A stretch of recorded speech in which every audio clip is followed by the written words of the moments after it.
Welcome back, warriors. Tanse, Sego, Anibuju, Queen Indaluizi, Pam Palmater, and I'm the host of this show, The Warrior Life. This show is about living the warrior life, a lifestyle that focuses on decolonizing our minds, bodies, and spirits while at the same time revitalizing all of our cultures, traditions, laws, and governing practices. But most importantly, it is about asserting, living, and defending our sovereignty all over Turtle Island.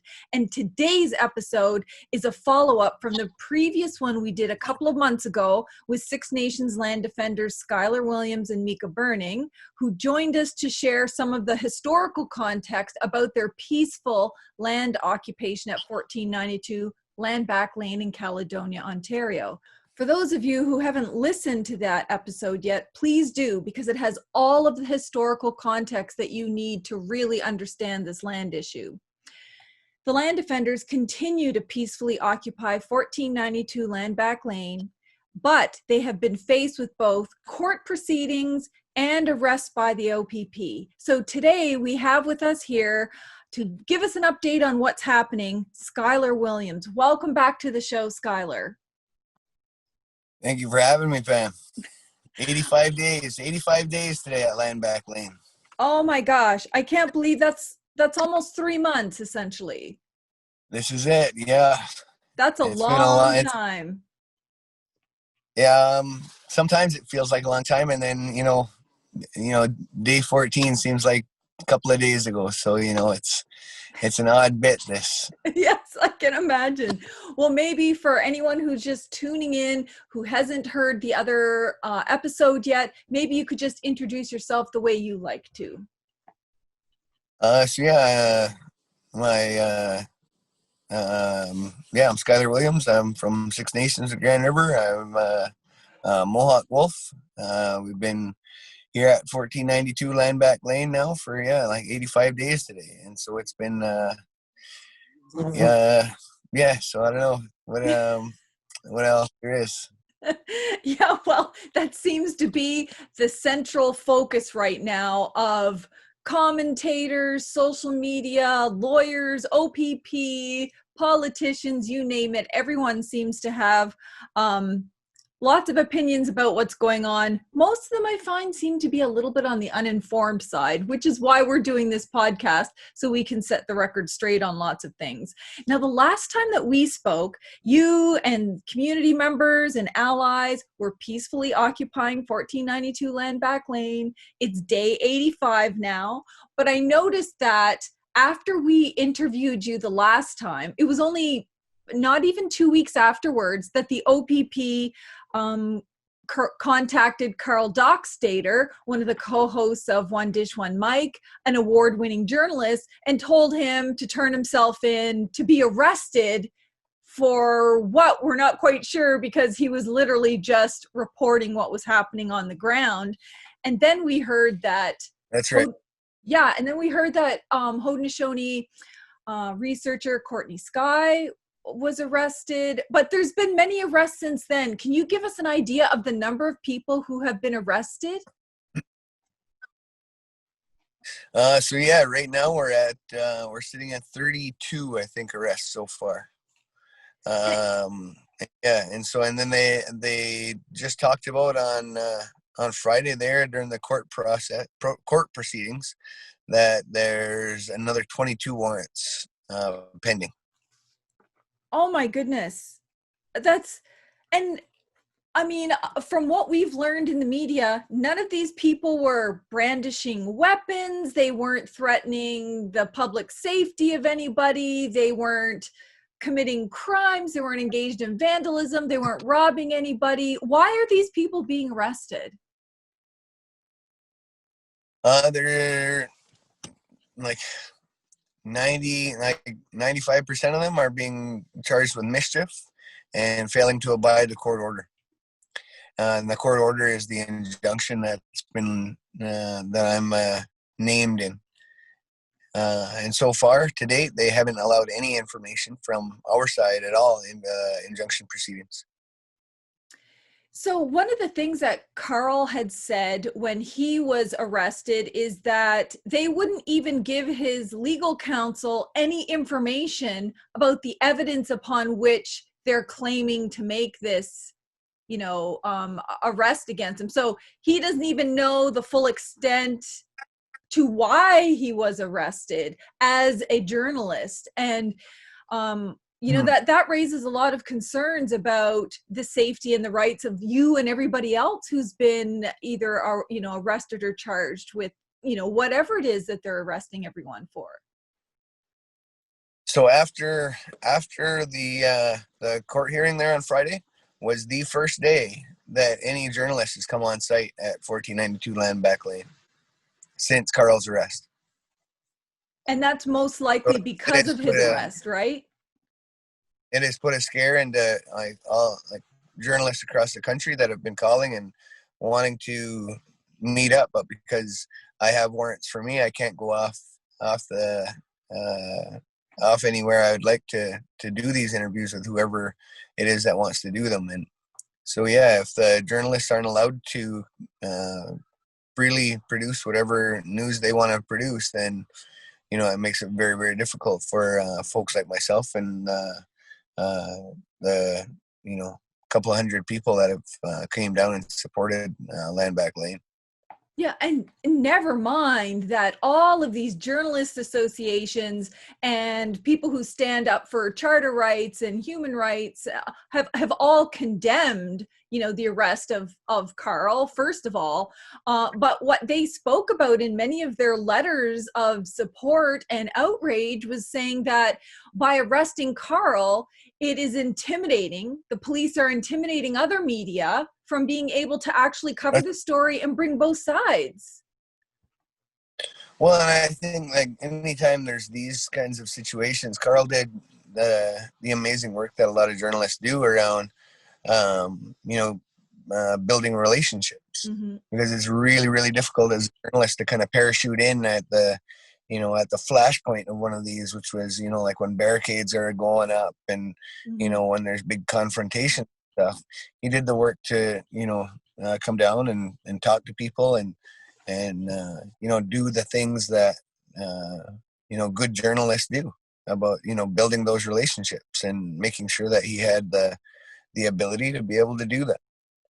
Well, and that's no different than any other journalist who embeds themselves. Think of war correspondents or others who actually live in communities for months at a time, and they eat and they play cards with, whoever it is that they're embedded with, because that's how you build relationships and trust.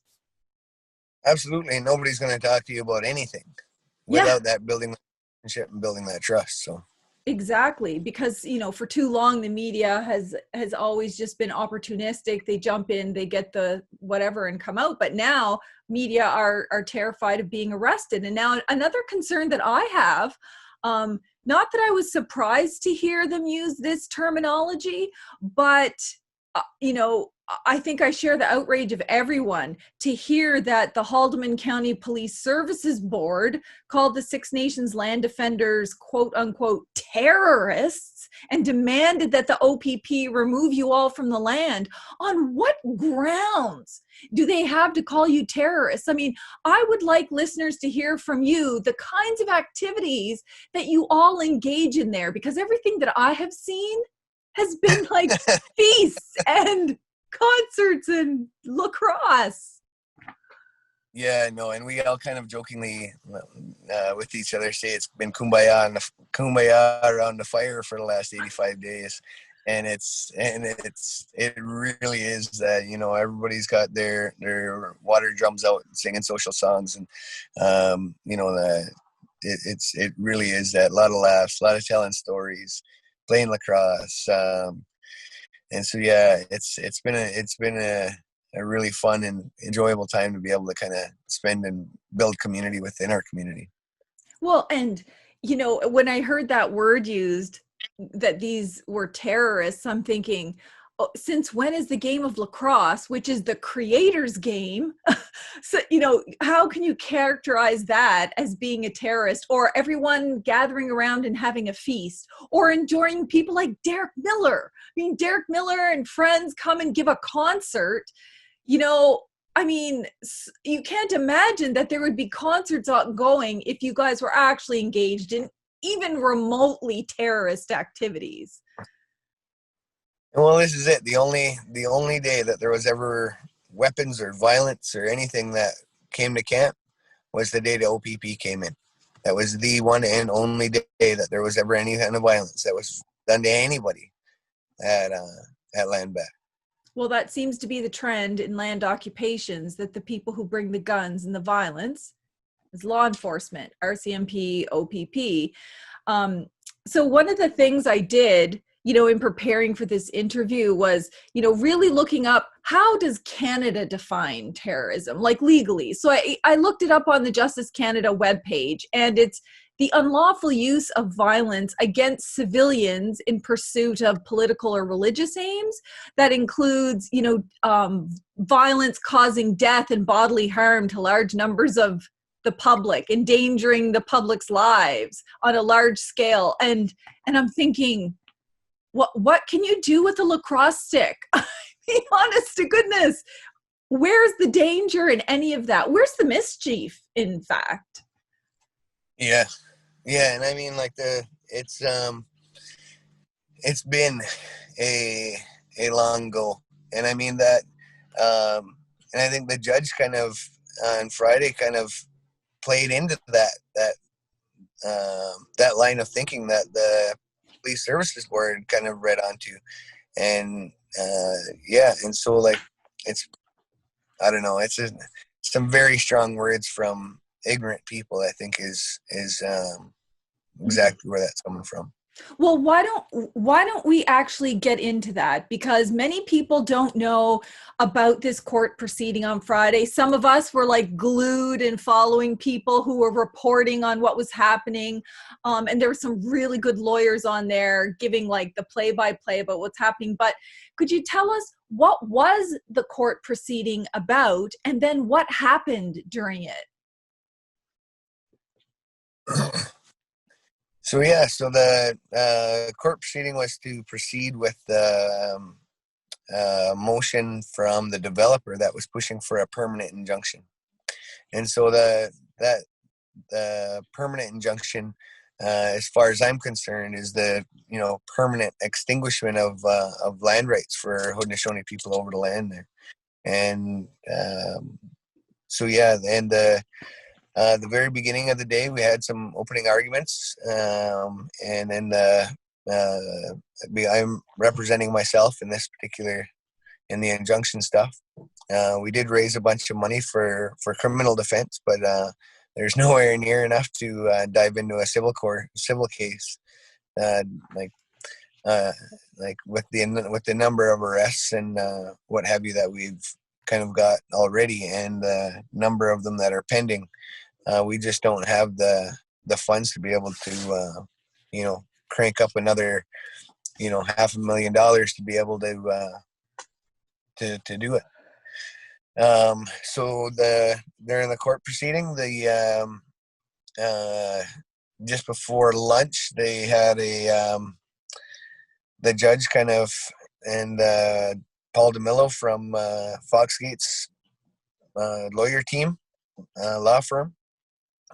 They pushed for me to not be able to represent myself, but not only that, to, even if I had representation, that it wouldn't be heard anyway, because I'm still openly defying the court order. And so my open defiance of that court order, they said I'm not allowed to defend myself or have anybody from Landback do anything. And because I'm the leader, I not only can't just go home myself to represent myself, but I need to make everybody else go home as well. Which just shows how fundamentally they don't even understand how Native people work, but especially the Haudenosaunee. Who are they to say Skyler, we appoint you the leader, and now go make a bunch of Haudenosaunee people do stuff. Yes, absolutely. And I think that's the thing is we did try very hard to make sure that at the end there to say like I'm not the leader and I'm not responsible for the actions of anybody else. And so to say that I'm somehow the only thing that I ever have said that I am in all of this is the spokesperson. And Yeah. so I other than that, that has been the beginning and end of my responsibilities here. And think about it from any other context. You see massive, Fortune 500 companies, when there's issues, they send out their communications person or their spokesperson, or even the government will have a spokesperson come out. Would we ever think in a million years, oh, that spokesperson, yeah, they're the leader of that company or of that government? No, of course not. But it's almost like they're trying to vilify you and make it about you, to make you feel alone and unsupported, but also to divide you from your own people, which, I mean, isn't that their MO since contact? Let's make this guy the leader and separate them from the people who are the governing body. And I think, you know what, that was like the ignorance from the lawyers on the other side, Haldimand's lawyer and Foxgate's lawyer, as well as the judge, to during his judgment had said that during no time had anybody from Six Nations ever make any push for or protest to this development here, or or a specific claim on that particular tract of land. So we as a community have been protesting and petitioning government since 1820 to get squatters off our land. And then so we went from 1820 to 1920, petitioning and lobbying and doing all of the things we could within government, including getting lawyers to help with that, and to no avail. And then the Indian Act happened, and we were outlawed from being able to even argue that anyway, by way of not even being able to hire a lawyer to defend us in the first place. And so we went from 1920 to 1960, not being able to hire a lawyer to bring it to court. And then from during that time, their residential school, the Indian day schools, the Ipperwash and Oka, and all of these horrible things that happen to us as a community, pushing in band council to drive those wedges deeper in our communities, to divide us as much as they possibly could. And then to come out in this and say, at the last hearing, they said, our failure to participate in the court process was our failure to participate in reconciliation. And so now that I'm standing in before the court, and you're sitting here saying that like we've never put a claim in against this land, damn right we have. We've spent 150 of the last 200 years trying to fight that. And then in the last 50 years, we've been dealing with the trauma that you've left our community with. And so now we're sitting here in this space trying to figure out how to deal with all of the healing that needs to happen within all of these communities. And for us to be able to come together with one voice, we're going to need some time to do that. But we certainly can't abide development and resource extraction, all of those things in all of our communities to continue to roll on. Because if we didn't just sit back and do nothing, there isn't going to be anything left of us except for a little postage stamp in Southern Ontario, if we have that. Well, exactly. And how ironic, but both conflicting, for a judge to say, oh, you haven't made a claim for this land in all this time, which isn't factually correct, but then say, oh, and by the way, get off the land and stop making your claim for the land so I can hear the claim for your land. I mean, none of that makes any sense in a legal context, in a reconciliation context, and it's like there's no facts before the court whatsoever. I mean, everybody knows. Provincial governments know, municipalities know, federal government knows how long the Haudenosaunee, especially Six Nations, have been making claims over the Haldimand Tract and other pieces. I mean, well, everybody knows that. And if they didn't know it before, well, the tensions that happened in Caledonia previously kind of brought that to the fore. So I guess I just really don't understand that. It was actually kind of funny when we were questioning the OPP. Paul DeMello, the lawyer for Foxgate, asked the OPP if he ever knew about a claim and on this tract of land, and even the cop was like, "Yeah, I mean, they claim the whole Haldimand Tract. Of course, it's common knowledge." And he's like, "No, you've heard of a claim for this land before." Well, yeah, they claim 6 miles on either side of the Grand River from the mouth of the source, and he and then I don't know, he just sat down after that. Like, damn it, that's not where I wanted that to go at all.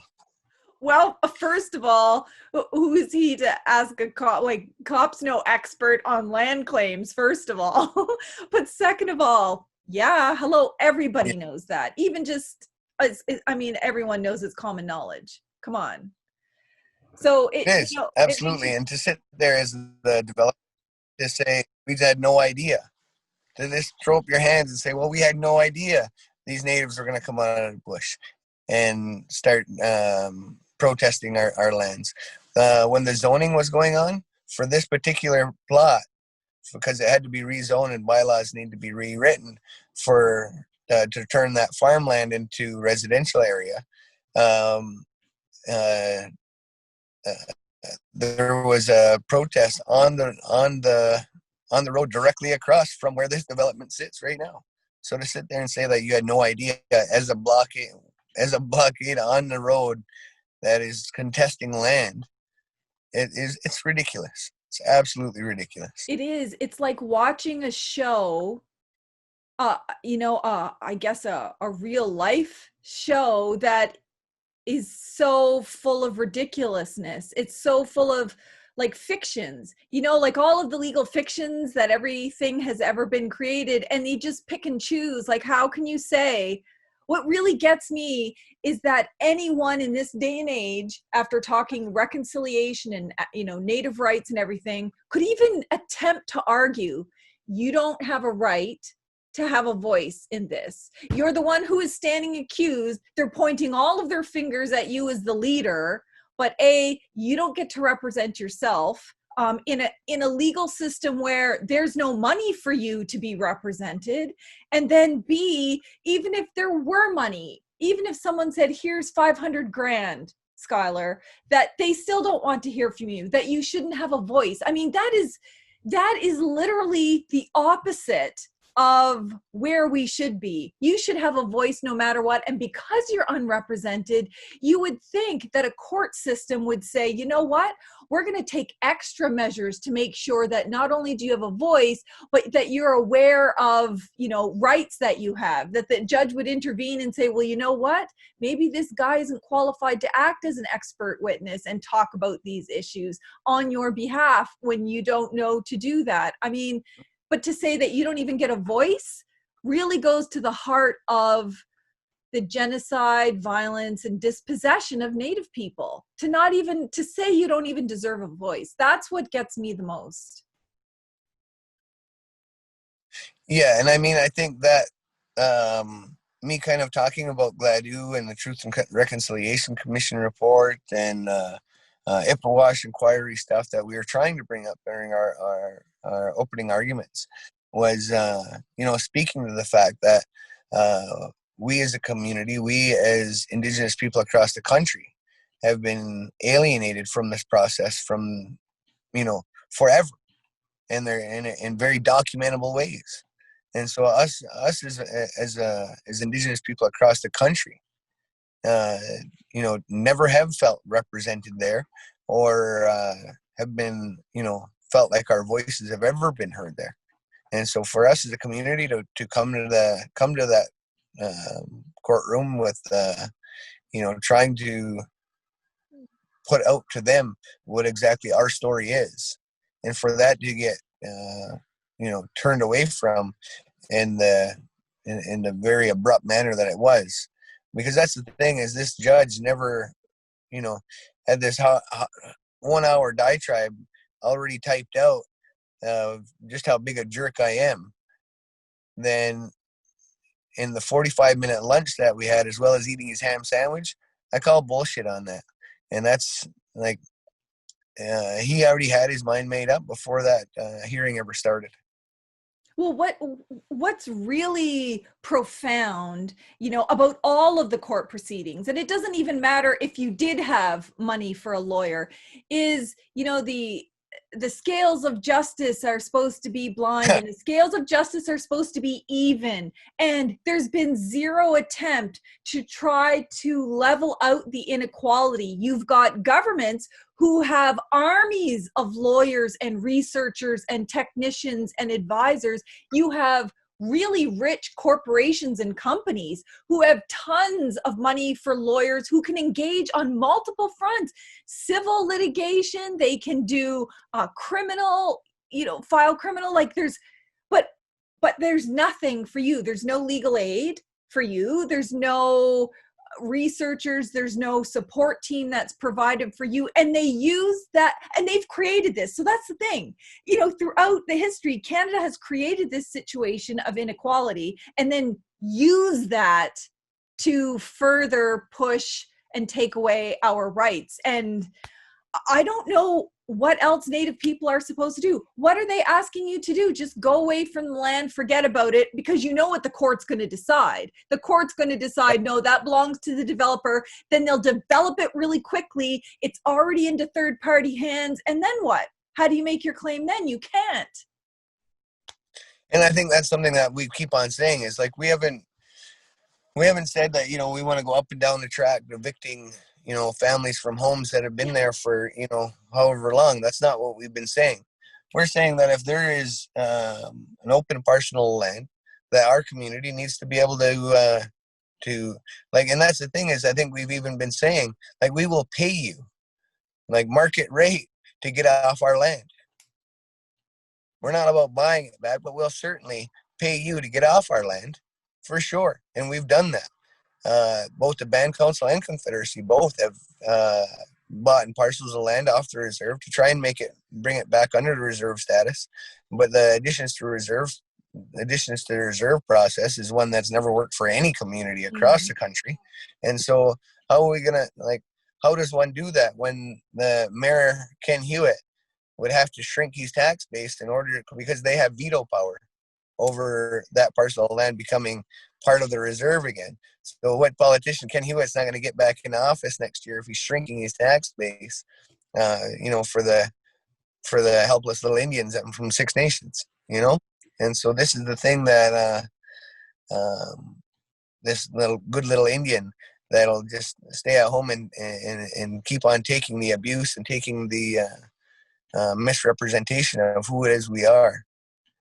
Whether you want to call us terrorists or whatever it is, like, we've been peaceful and engaged in wanting to negotiate and talk and counsel with whoever. And I think me personally, I've said over and over and over again, if you need to talk to me, I don't care who you are, whether you're a politician or the guy that lives next door from the camp. Like, I'm more than willing to talk to anybody, and I can tell you exactly what happened and why we're there. Well, and one of the things that, we got a lot of responses from listeners the last time, we had this conversation before there was a court process and all these arrests, you guys were talking about how Haudenosaunee law is all based on the great law of peace. You actually just want to live in peaceful relations with other people. And even, the warrior spirit is based in love and peace. And we haven't Absolutely. Yeah. So, I mean, to me, they have to try really hard to paint you as bad to try to justify what they're doing. And that's all that we can see. I mean, really, to call peaceful people terrorists, that's like trying to justify when the federal government and police agencies were following around Cindy Blackstock, this loving social worker trying to protect Native kids in foster care as somehow, deserved of monitoring and surveillance, and she might be some kind of danger. Yeah. I mean, they've long ago lost any evidence or any justification for trying to paint people as terrorists, and I haven't seen a single thing there other than just you're making your claim as strongly as you can in the most peaceful way that you can. And according to Canadian law, were you not making your claim, were you not consistently making your claim, then you lose the ability to make the claim. And the judge even kind of made that own argument indirectly. I don't even know if He did. he realized it. Yeah. And that's the thing, is if I leave and everybody else leaves, and I somehow have this magical ability to force everybody else off the land, because if the OPP can't do it, I guess Skyler Williams can do it. Like, that is absolutely ridiculous. Yeah. And so for them to be able to say that I need to go home and make everybody else go home, is, in order for us to, as a community, to have a voice in their system, is like, I don't understand how they can, like, he gave us a lot of room for an appeal, though. And so, as much as I hate their system and I hate we expected a lot of what happened on Friday. We expected that. And so, I don't feel too disheartened by the comments of Justice Harper, but at the same time, it's a perpetuation of that same line of thinking around the good little Indian and what the good little Indian should be doing. Get the good Indians and the bad Indians. Oh, the good ones and the terrorists, I guess, what the conservative government used to call threats to national security. That is all these people, and they were trying to divide the good chiefs and the treaty chiefs. The treaty chiefs were the threats to national security, and the good chiefs were the ones who just don't say anything, don't make waves, just, continue to live on rations. And fundamentally, they just don't understand how things work. But, I just keep going back to just the common elements of justice, that how could you ever be denied your voice for any reason? And I don't care if it's a technicality, I don't care if it's a principle they want to draw out of the air. You're entitled to your voice and to fully defend yourself as an individual, but also for the issue. I mean, how could you even be contemplating a permanent injunction when the claim, which is at the heart of this, hasn't even been heard? How can you get a permanent injunction over lands that are in dispute? Doesn't make sense. Absolutely. And I think that's the other bit of this, is that the judge kept using the term self-help, the self-help remedies, in order for us to take land back. And so this, we all thought that was quite laughable, as like the developer, and certainly Haldimand, is using the courts and injunctions as their own self-help remedies to be able to use the OPP violence to be able to come in on us with, shooting and tasering and dragging, one of my friends that was there during the raid has got some serious scars on his face from, being dragged along the pavement.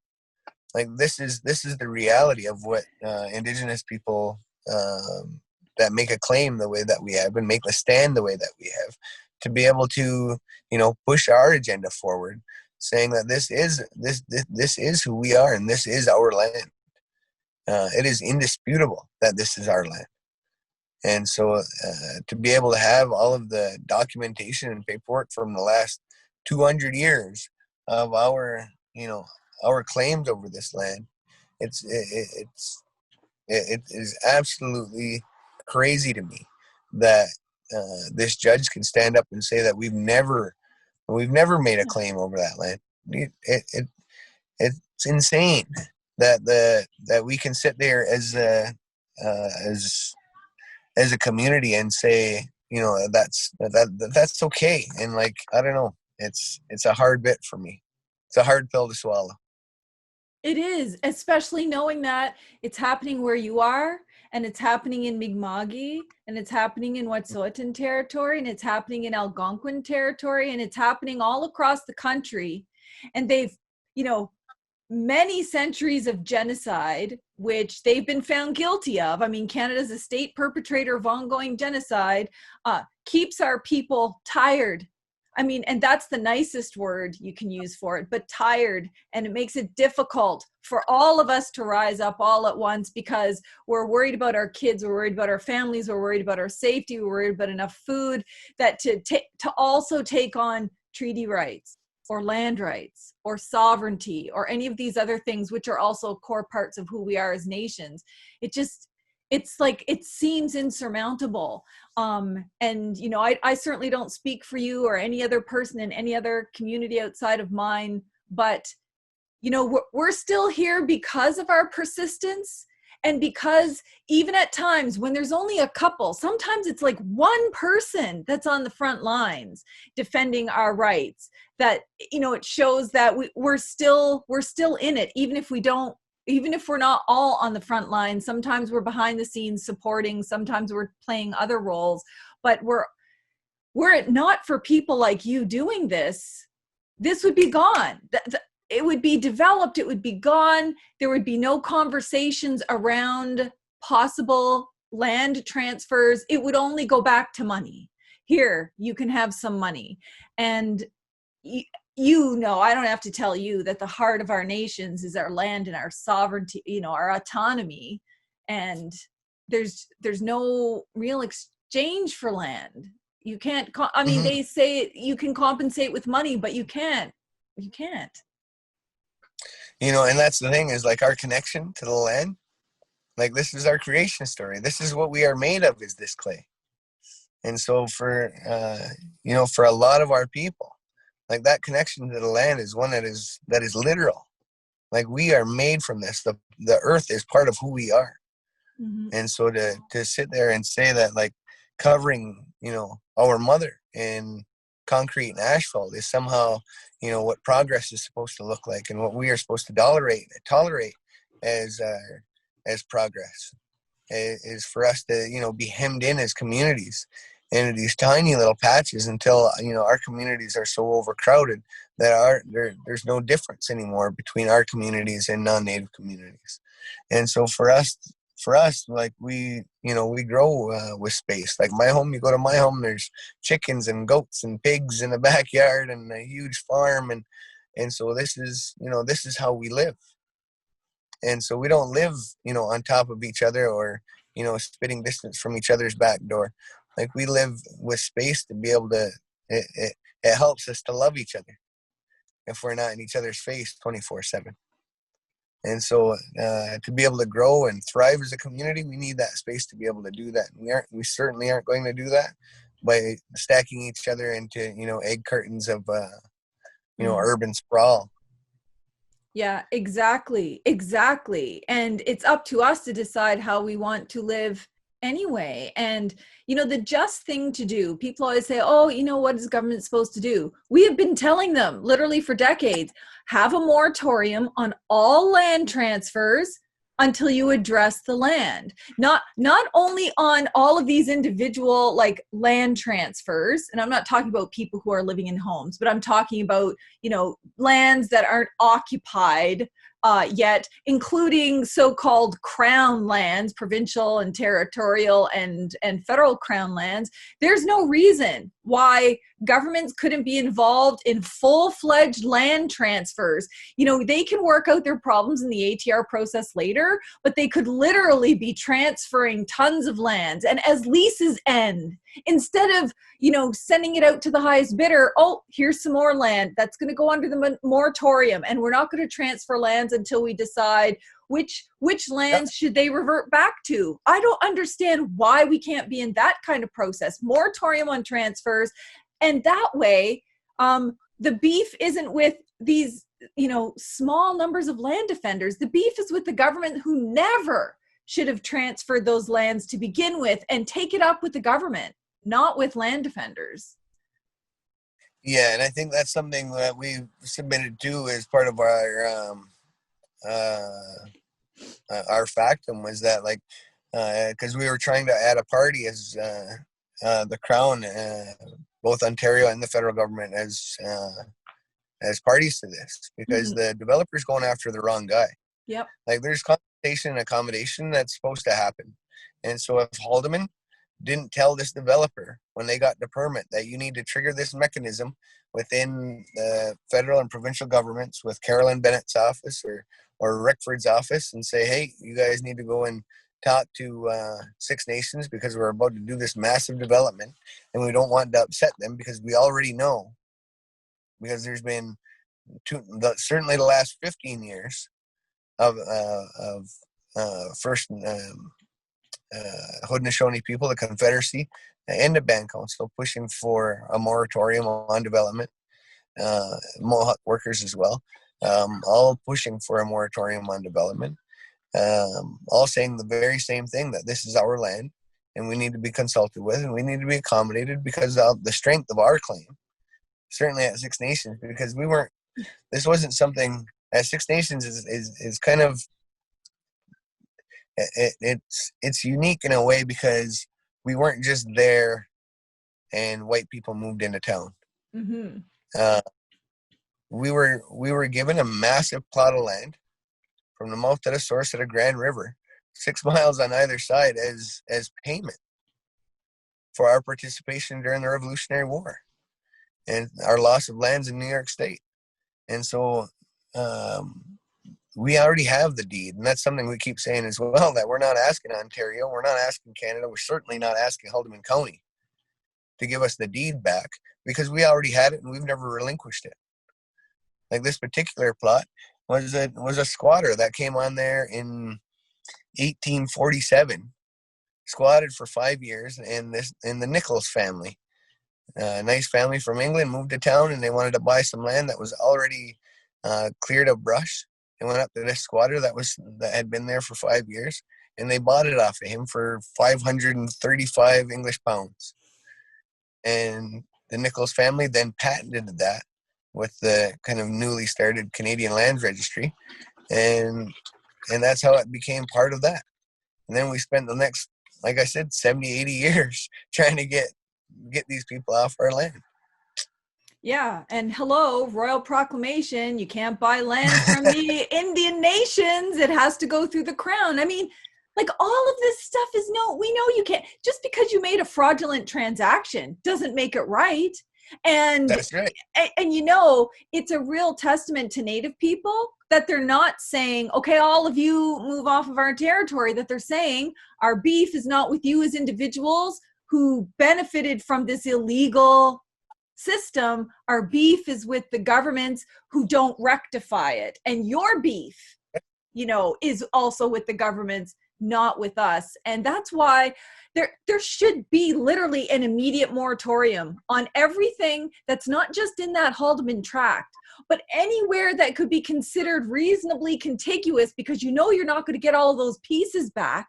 So you also want to have other pieces to make up land for land. I'm sure there would be all different kinds of things that are included in the claim, like loss of past use and future use, but it's still, the land is the heart of things. And what gets me, and I feel like a broken record on this, is that the first thing they ask is, well, have you been claiming this land? And, of course you've been claiming this land. And now they ask you not to claim this land in order to come to court to claim the land, which we will not grant you.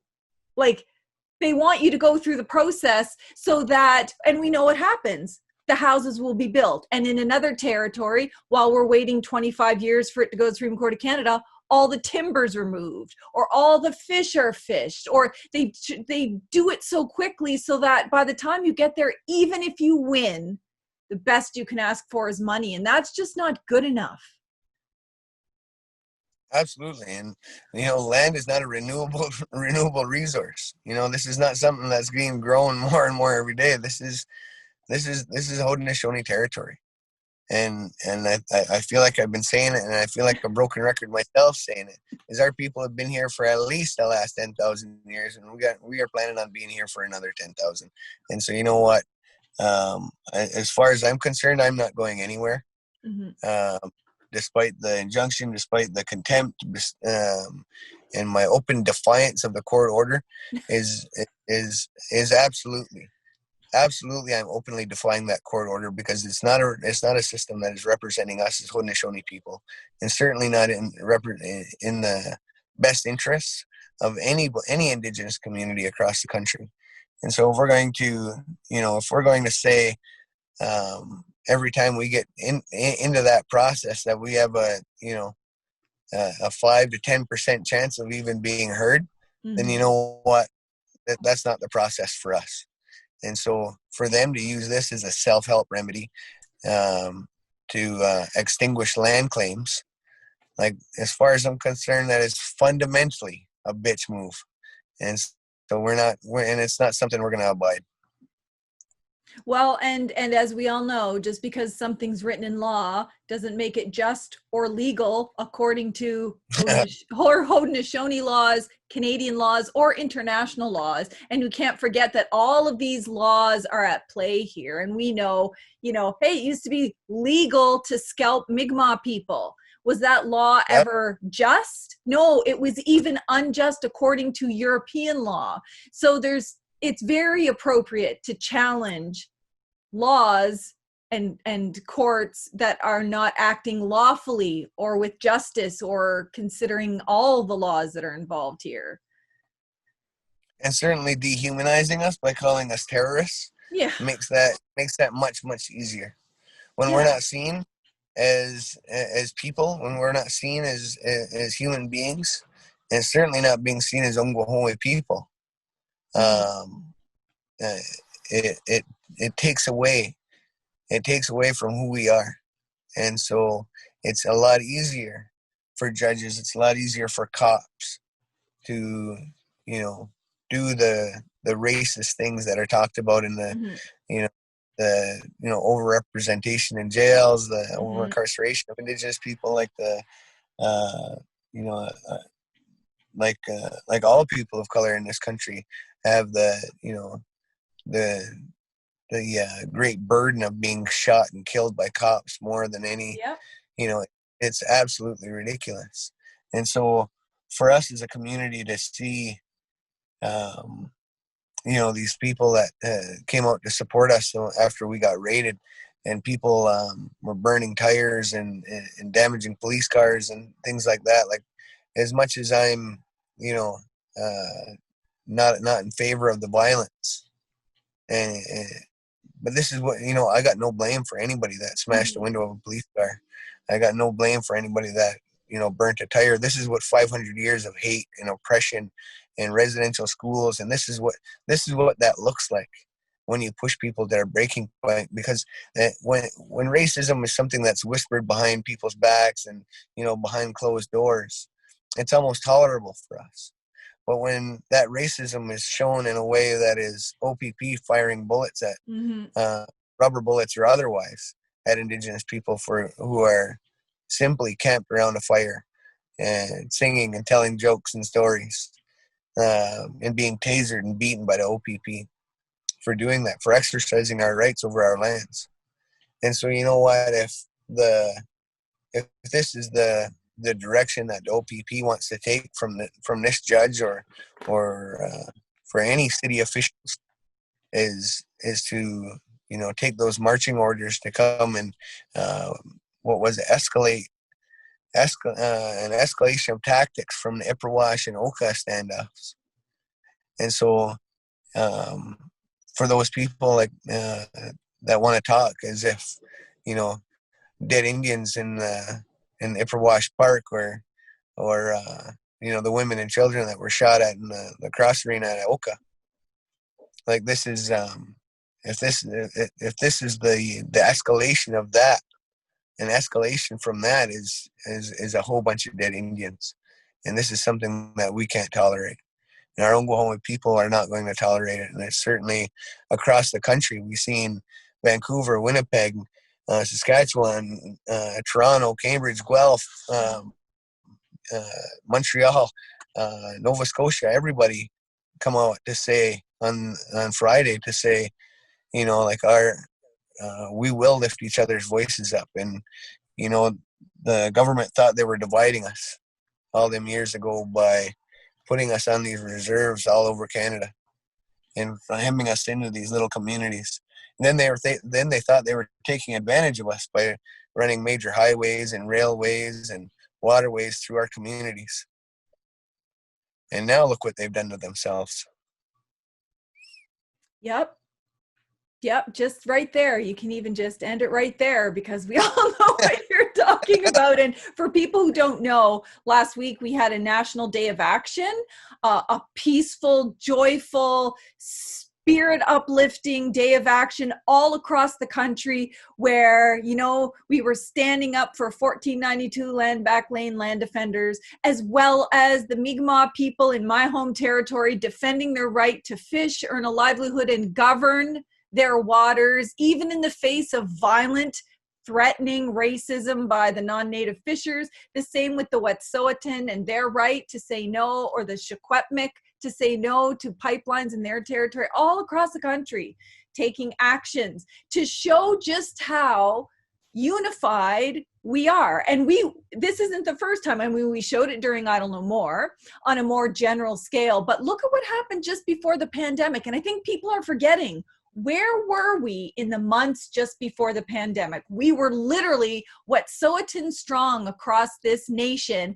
And, you know, you have this huge collaboration between Wet'suwet'en peoples and the Mohawks at Tandanaga and all these other communities. So that's where we were.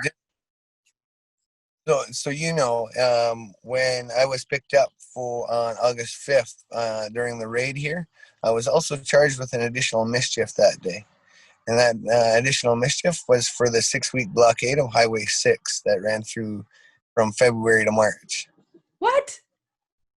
I was also charged with that as well. Oh, yeah. By the way, we're so pissed at you. We're just going to add this other charge that we could have added long ago, but we've just been holding on to it. I don't know if they were looking for me quite as hard as they are now. Yeah. So, you know, I don't expect anything less at this point. Every single public inquiry that's ever been done in Canada, we know, says that both police forces and the justice system are infected with racism, that they don't treat Native people fairly at any stage, and nothing has changed. We're still in that scenario. So for people who weren't necessarily following the court case, what was the end result? As I understand it, the judge gave people a deadline to leave 1492. Is that the case? No, they told me to leave right away. But the line was drawn in the sand for us as to either, you know, if you want to participate in the court process, I need to leave. And I need to make everybody else leave as well. And need to take responsibility for everybody else that is there. And so, you know, the several hundred people that have supported over the last, 3 months, like they're there because I make them be there, I guess. I don't know. And so it's, I don't quite understand the line of thinking there as well. But, and so they set the date for the 22nd of October for the ruling on the permanent injunction. And the Judge Harper is going to decide whether or not he can take it upon himself to extinguish land rights for Haudenosaunee people over this tract of land. Wow. So we have a lot of work to do between then and now. What can supporters do to help you? I know that there have been amazing people rallying across the country to donate to the legal fund, for example, which goes to help for the criminal cases for those who've been arrested. There's been others who have been bringing supplies. Sure. Yeah. Are there other things that we can do to help other than, lifting your voices and trying to share what's happening on social media, of course, but you know what? If like all of that stuff has been and is amazing. Like all of that stuff, the GoFundMe I think is at $170,000, and so like the if there's 50 people that end up arrested and have faced charges over this, and each one costs about $5,000 to see through, then you know what? There goes $250K, right? Yeah. And so So yeah, if we can, keep that rolling. Cause so right now there's 30 arrests, and we're looking at 22 more. So, minus a few people that can, apply for legal aid or whatever, or have pro bono lawyers, whatever, we can try and make work what dollars we have. But like, it would be amazing if we could at least pay for the paper clips for those lawyers who want to do the pro bono stuff for us.